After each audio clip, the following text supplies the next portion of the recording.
ऐसे तनख्वाह में हम लोग बहुत तकलीफ से चलता है।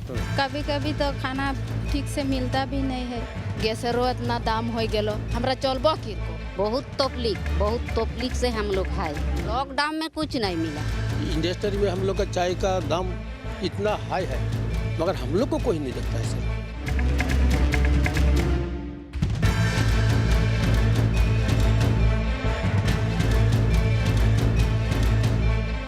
असम के चुनावी सफर पर आप पहुंचे हैं हम। असम की पहचान, असम के चाय बागान। प्रतापगढ़ ये एक बड़ा टी स्टेट है, जहां तक दूर दूर तक आपकी नजर जाएगी चाय के पेड़ आपको, चाय के पौधे आपको दिखाई दे जाएंगे। एक तरफ से आपको ऐसा लगेगा जैसे जमीन पर हरी कालीन बिछी हो। एक अद्भुत तस्वीर है।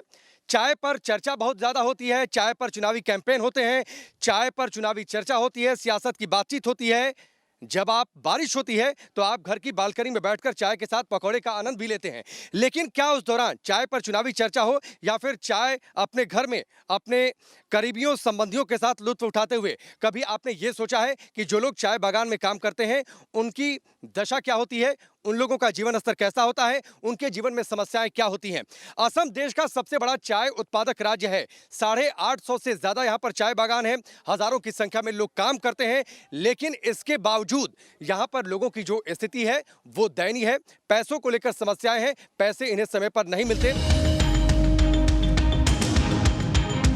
ग्राउंड पर जो लोग काम करते हैं उनकी स्थिति क्या है, उनका घर कैसे चलता है, उनका परिवार कैसे चलता है, ये एक बड़ी दयनीय स्थिति है। मुझे नहीं लगता कि कोई सोचता होगा कभी चाय की चुस्की लेते हुए कि चाय बागान में जो लोग काम करते हैं उनकी बुरी स्थिति, उनको अपने जीवन चलाने में कितनी परेशानी होती है। बहुत परेशानी है। इनकी जो मजदूरी है बहुत ही कम है। मिनिमम वेजेस को इम्प्रूव करना है, ज़्यादा इंक्रीज करना है। अभी देखो आप कर्नाटका जाओ, बेंगलोर जाओ, वहाँ पे कितने मजदूरों को कितना सपोर्ट मिलता है। उस हिसाब से इनको भी सपोर्ट करना चाहिए। सरकार बस क्या करती है, वो दुनिया भर की वो प्रॉमिसेस करती है लेकिन कुछ करती नहीं है काम में। इस टी गार्डन का एक पॉलिटिकल कनेक्शन भी है। कुछ समय पहले प्रियंका गांधी यहाँ पर आई थी, तेजपुर में ये जो जगह है प्रतापगढ़, वहां पर आई थी और टी वर्कर से उन्होंने मुलाकात की थी, उनकी समस्याओं पर बातचीत की थी। और कांग्रेस इस इलाके में पूरा जोर लगा रही है कि जो वायदे बीजेपी ने किए थे, जिन्हें वो पूरा नहीं कर पाई, उन वायदों के जरिए यहाँ पर लोगों को लुभाया जाए और ये विश्वास दिलाया जाए कि अगर कांग्रेस यहाँ से जीतती है तो वो उन वादों को पूरा करने का काम करेगी। बातचीत हुए थे, हम लोग का जितना समस्या है बागान का, जो 167 हम लोग को तनख्वाह मिलता है एक दिन का, तो हम लोग को नहीं होता है सर। मगर हम लोग बीजेपी सरकार को 10 साल हम लोग को इंतजार किया, मगर कोई हम लोग को सुविधा नहीं दिया सर। अभी हम लोग का समस्या, हर चीज़ का दाम बढ़ गया है। सिलेंडर दिया रहा फ्री, अभी 960 रुपये हो गए। हम लोग का तनख्वाह मिलता है सप्ताह में 660 रुपया, तो उसमें हम लोग गैस सिलेंडर भरेगा ना, हम लोग का बाल बच्चा को हम लोग को परवरिश करेगा। हम लोग को होता ही नहीं सर वो सब। जो तनख्वाह हमको मिलता है उसी से हमारा घर भी नहीं चलता है, पढ़ाई उड़ाई कुछ नहीं होता है। अच्छा खाना भी हम बाल बच्चे को नहीं दे सकते। हम लोगों को लिए हम खुद खा नहीं सकती, बाल बच्चा को भी खा नहीं सकती, अच्छे स्कूल से पढ़ा नहीं सकते। कितना पैसा मिलता है, तनख्वाह कितना मिलता है? 800 रुपये मिलता है। 800 कितने दिन का? 6 दिन का, हफ्ता दिन का। बागान में जो बीमार दुख में जो हावलात लेते हैं ना, बागान में घर में कोई बीमार हो जाता है तो पीएफ से पैसा लेना होता है। तो जब पीएफ से पैसा लेना होता है तो हफ्ता में मिलता है 600 रुपया। 600 रुपया में हफ्ते में 600 रुपये यानी महीने के 2400 रुपये। हाँ, तो महीने के 300 दिन काम होता है क्या? नहीं, कभी कभी तो बीमार से हो जाने से नहीं होता है ना। 2400 रुपये में ये घर चलाना कैसे संभव हो पाता है? बहुत तकलीफ होता है। कभी कभी तो खाना ठीक से मिलता भी नहीं है और तेल का इतना दाम बढ़ गया है, कभी कभी तेल भी नहीं मिलता है कढ़ाई में डालने के। ऐसे ही हम लोग सब्जी पका के खाता है।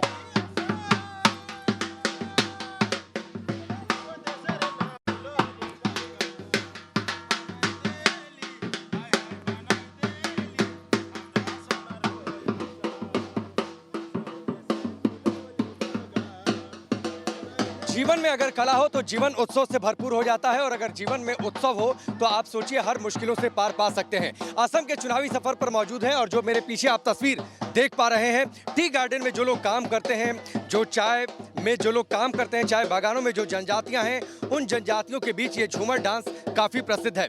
झूमर डांस होता है लोक नृत्य है, और लोक नृत्य किस तरीके से जीवन में रंग भर देता है उसकी एक तस्वीर आप देख पा रहे हैं। शाम का समय है और पीछे जहां तक आपकी नजर जाएगी, पीछे टी गार्डन है, हरियाली है। जमीन पर आपको ऐसे लगेगा जैसे हरी कालीन बिछा दी गई है। और शाम के वक्त में जब काम से फुर्सत पा लिया इन लोगों ने तो थकान दूर करने का भी एक बेहतरीन तरीका है झूमर डांस। झूमर डांस प्रसिद्ध है बिहार के भी कुछ इलाकों में, लेकिन खास तौर पर चाय बागानों में जो लोग काम करते हैं, जो जनजातियां हैं, उन जनजातियों के बीच ये प्रसिद्ध है। एक चाय बागान में जो लोग काम करते हैं उनकी एक बड़ी समस्या ये है कि मजदूरी काफ़ी कम मिलती है। 167 रुपये, 70 रुपये, 76 रुपये के आसपास। वादा पिछले चुनाव में ये था कि 351 रुपये बढ़ा दिया जाएगा। बीजेपी ने अपनी चुनावी रैलियों में वादा किया था, वो वादा पूरा नहीं हुआ।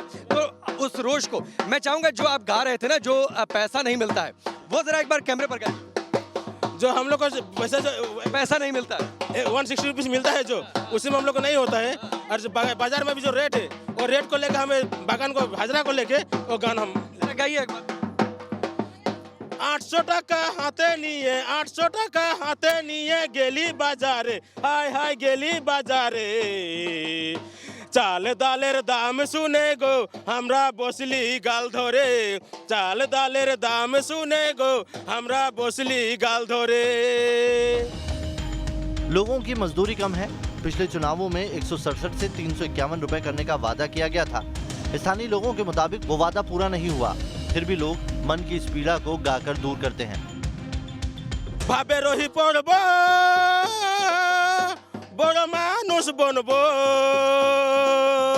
ধরাই দিলি ঢুপা ছাতা ছোট মেয়ে সবাই, বহি কলম সিলটের জায়গা, ধরাই দিলি ঢুপা ছাতা ছোট মেয়ে সবাই, বহি কলম সিলটের জায়গা। घर की आर्थिक व्यवस्था ठीक नहीं, पढ़ाई बहुत ज्यादा नहीं, काम करना है, लिहाजा हम निकल गए। उसको भी इन्होंने गाने में परिवर्तित कर दिया। चाय बागान में काम करने वाले लोगों का मानना है कि दूसरे राज्यों में चाय बागानों में काम करने वाले लोगों की हालत उनसे बेहतर है। आपको बता दें कि असम की आबादी में हर 5 में से 1 व्यक्ति चाय उद्योग से जुड़ा है। चीन के बाद असम दुनिया का दूसरा सबसे महत्वपूर्ण चाय उत्पादक है। असम से कई देशों में चाय का निर्यात किया जाता है। असम से रूस, अमेरिका, ऑस्ट्रेलिया, ईरान और भी कई अन्य देशों को चाय निर्यात की जाती है।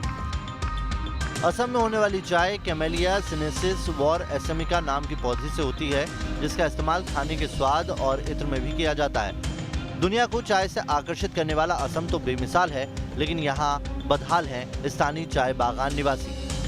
लोगों का अपना आक्रोश है। दरअसल जब पिछले विधानसभा के चुनाव हो रहे थे, उन विधानसभा चुनाव में बीजेपी की ओर से 3 वायदे किए गए थे कि एक तो मजदूरी 351 रुपये दैनिक कर दी जाएगी, एसटी का दर्जा दिया जाएगा, जो जनजातियां यहां पर काम करती हैं, इसके अलावा ज़मीन के पट्टे आवंटित किए जाएंगे ताकि इनका अधिकार हो सके, ये वहां पर अपने काम को, अपने घर परिवार को चला सकें। लेकिन ऐसा कुछ हुआ नहीं। इनकी शिकायतें हैं कि ये सारे वायदे पूरे नहीं किए गए। अब ये लोग आक्रोशित हैं। इस बीच प्रियंका गांधी यहाँ पर आती हैं और प्रियंका गांधी जो वायदे करती हैं उन वायदों पर ये लोग भरोसा कर रहे हैं। और यहाँ पर जो चुनावी माहौल है वो तो ये है कि बीजेपी के खिलाफ है, बीजेपी से आक्रोशित लोग हैं, बीजेपी के पक्ष में वोट नहीं देना चाहते हैं। अब ये वक्त तय करेगा कि ये किसके पक्ष में वोट देते हैं। स्थानीय लोग दावा करते हैं कि पिछले चुनाव में बीजेपी ने कुछ वादे किए थे जिन्हें अभी तक पूरा नहीं किया गया है, जिससे चाय बागान में काम करने वाले लोग नाखुश हैं। पिछले चुनावों में 3 वायदे हुए थे, बीजेपी के द्वारा 3 वायदे हुए थे और 3 वायदे ये थे कि न्यूनतम दैनिक मजदूरी 351 रुपये कर दी जाएगी। जो जनजाति समुदाय है जो यहाँ पर चाय बागानों में काम करता है, उन्हें अनुसूचित जनजाति यानी एसटी का दर्जा दे दिया जाएगा। इसके साथ ही ज़मीन के पट्टे आवंटित किए जाएंगे। ये 3 वायदे पूरे हुए क्या? नहीं हुआ सर। आप तो प्रियंका गांधी से मिली भी थी, हाँ, कैसा लगा था मिलकर? अच्छा लगा, हम तो बहुत अच्छा लगा प्रियंका गांधी को मिलकर। और हम धन्यवाद देता है जो हमको बागान में आया था, हमको हम लोग का दुख देखा। आपने तो तस्वीर भी खिंचवाई उनके साथ। हाँ सर, हाँ सर। एक दिन में पत्ती तोड़ने का टारगेट भी होता है ना? हाँ। कितना तोड़ना होता है पत्ती? 24 किलो। यानी कम तोड़े तो मजदूरी नहीं मिलेगी? कम मिलेगी। हाँ, बहुत तोपलिक से हम लोग है। सरकार की ओर से कोई आया आप लोगों से मिलने, बातचीत करने? नहीं आया, नहीं आया। सरकार की ओर से कोई आया आप लोगों से मिलने, बातचीत करने? नहीं। और बागान में भी तो दरमा भी दिया है, हमारे बागान में तो कुछ नहीं दिया है।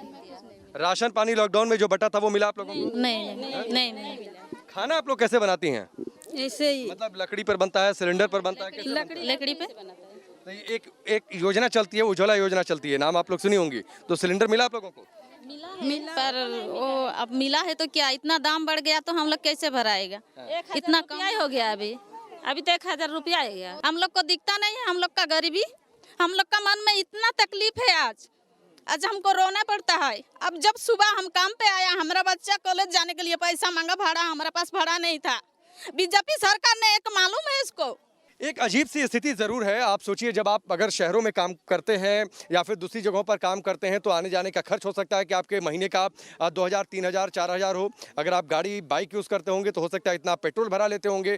लेकिन ये पूरे दिन काम करते हैं 10 से 12 घंटे, तो 2500, 3000 रुपये इनको महीने की मजदूरी मिलती है। तो ये एक बड़ी अजीब सी स्थिति है। आप देखिए, चाय बागान, हम लगातार ये कह रहे हैं कि क्या कभी आप अपने घर में जब चाय पीते हैं तो उस दौरान इस बात का जिक्र करते हैं या फिर सोचते हैं कि जहाँ से ये चाय की पत्तियां तोड़ी जाती हैं, चाय फैक्ट्रियों में जहां से चाय तैयार होती है, आपके घर तक पहुंचती है, लेकिन ग्राउंड पर जो लोग काम करते हैं उनकी स्थिति क्या है, उनका घर कैसे चलता है, उनका परिवार कैसे चलता है। जो हम लोग को कंपनी दे रहा है हजरा, जो कंपनी का जो रूल है, रूल का मुताबिक से जो दे रहा है 167, उसी में से कोई दिन अगर बीमारी हो जाता है आदमी तो बहुत तकलीफ से मतलब घर चलता है।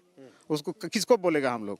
कोई नहीं है, 2 साल हो गया, कोई नहीं है सर, कोई नहीं है। नहीं सर, पिछली बार भी वोट मांगने नहीं आए थे? नहीं है सर। इस बार भी वोट मांगने नहीं आ रहा है? कोई नेता लोग आपसे नहीं मिले हैं? जब आप उनके आशियानों का रुख करेंगे तो देखेंगे कि कैसे शहरों का जीवन स्तर इतना उच्च है, लेकिन चाय बागान वाले अभावों में अपनी जिंदगी बसर कर रहे हैं। शाम का वक्त हो चला है और चाय बागान में जो लोग काम करते हैं उनकी समस्याएं क्या हैं ये हमने आपको दिखाया, लेकिन उनका जीवन चलता कैसे है। जो जनजातियां काम करती हैं चाय बागानों में, आप देखिए उनके घर की स्थिति क्या है। टीन का शेड है, मिट्टी की दीवारें हैं, दरवाजे की हालत बहुत बेहतर नहीं, और किस तरीके से कमोबेश एक घर और छत खड़ा करने की कोशिश की गई है ये आप तस्वीरों के जरिए आप देख सकते हैं। महीने भर काम करिए, 2500-3000 हज़ार से ज़्यादा सैलरी मिलती नहीं है। टी गार्डन में इतना कम पैसा मिलता है, इससे खर्च चल जाता है? नहीं चलते हैं। इतना पैसा प्रधानमंत्री की ओर से आता है सड़क के लिए, घर बनाने के लिए, आज तक नहीं मिला हमको। गरीबों को घर मिल जाएगा और उज्ज्वला योजना के जरिए गरीबों को सिलेंडर मिल जाएगा, जिससे उन्हें लकड़ी नहीं जलानी पड़ेगी और चूल्हे पर खाना नहीं बनाना पड़ेगा। इसके बावजूद एक तस्वीर मैं आपको दिखाता हूँ। एक छोटा सा मिट्टी का चूल्हा यहाँ पर बनाया गया है। मिट्टी का चूल्हा, लकड़ी जलाई गई और उसके बाद शाम का वक्त है, डिनर भी तैयार करना है। अम्मा, लकड़ी पर ही खाना बनता है? इनसे जरा पूछिए कि सिलेंडर इन्हें मिला कभी? सिलेंडर तो मिला है, सिलेंडर मिला है। वो हमारा, ये तो हमारा भाई के घर है, सिलेंडर मिला है, लेकिन सिलेंडर का जो दाम बढ़ गया गैस सिलेंडर का, उसमें से सिलेंडर हम लोग खरीद के लिए। अच्छा, सिलेंडर इनको मिला था? सिलेंडर मिला रहा। जीवन एक ही आधार पर चलता है कि कम से कम दिन में इतना काम कर लिया जाए कि 2 टाइम के लिए खाने का इंतजाम हो जाए। तो ये तस्वीर है, ये हकीकत है। मुझे लगता है कि चुनाव के मौसम में कम से कम जो इलेक्शन टूरिज्म होता है, तो कम से कम नेता ऐसे घरों तक भी पहुंचे कि उनकी स्थिति क्या है और जीवन कैसे चलता है, इसको भी देखें और चुनाव के बाद सिर्फ देखें नहीं, उसको याद भी रखें और उनके जीवन स्तर को सुधारने का प्रयास करें। कैमरामैन अभिजीत के साथ राकेश पांडे, न्यूज़ नेशन।